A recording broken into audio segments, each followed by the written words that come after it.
আমার শিয়ালদা স্টেশনে দাঁড়া আছেন আর লোক রে ভাই যে ভিড়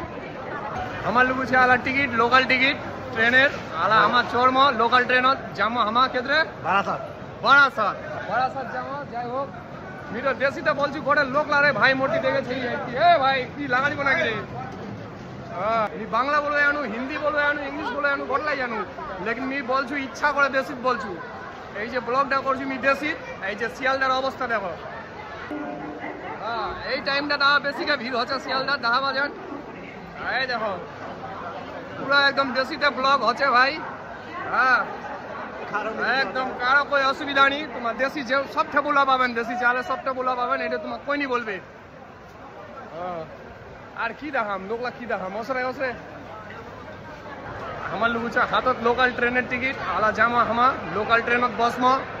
আর এটা কিন্তু তোর মনে কর যে দেশি বলতে কই লজ্জা নি লাগছে কই শরম নি বিন্দাস ব্লগিং করো এই যে দেখো শিয়ালদা দেশি ব্লগ ঠিক আছে আশা করছি তোমার ভিডিও ভালো লাগিল রাখো